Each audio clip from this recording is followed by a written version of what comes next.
Hello, children. Well, you've got a very special guest today. I am being honoured to read this beautiful book, How Winston Delivered Christmas, and I am reading chapter 21. So let's start.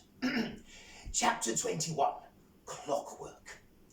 Winston couldn't believe it. Clockwork, he whispered. It's not the real Father Christmas at all, but a clockwork one.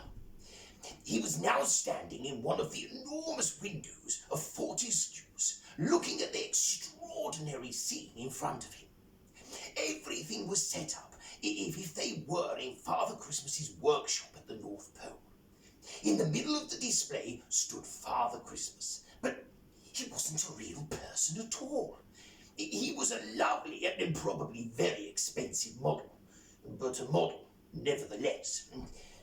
I'm afraid so, said Eduardo sadly. We always have lovely Christmas window displays here at the store, but this is the biggest and most extravagant we ever had.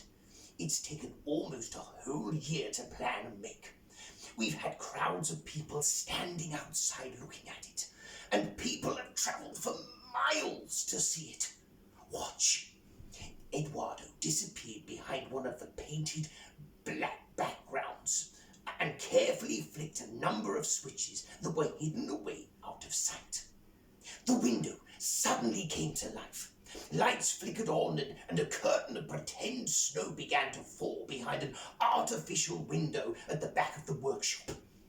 Christmas music started to play, and all round Winston things sprang into motion. Train sets chugged around the scene, puffing out smoke.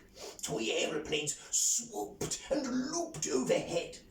Rows of teddy bears waved their fluffy paws and dolls danced in circles.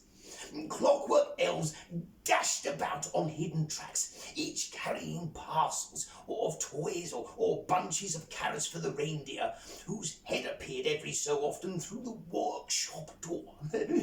And then there was Father Christmas himself, surrounded by sacks overflowing with gifts, checking a long scrolling list in his hand, then waving to the imaginary crowds outside. His eyebrows, they waggled, and he smiled, and every so often his big belly would jiggle with glee at the scene around him. It really was wonderful, but, well, Winston couldn't enjoy any of it. He felt so wretched and sad.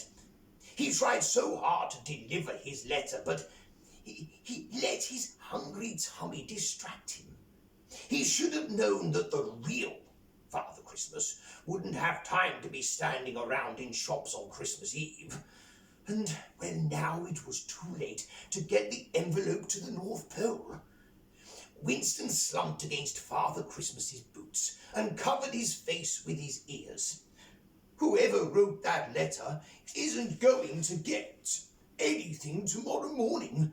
Then it's all my fault, he groaned. Eduardo watched Winston and felt helpless. If only there was some way he could help his young friend out. He looked about him for any inspiration, suspecting that he couldn't find any, but hoping nevertheless. Suddenly, his eyes fell on something that just planted the seed of an idea in his mind. All might not be lost, Winston, he said slowly. But it is already, said Winston sadly. I'll never get to the North Pole now. Eduardo grinned. I think you might. How? Said Winston, sitting up. Eduardo pointed to one of the toy planes that was busy looping the looper around the heads and said, You're going to fly. Oh, how exciting. I can't wait to listen to the next chapter and the rest of the book. Well, children, have a lovely Clockhouse Christmas and stay safe. Thank you. Bye-bye.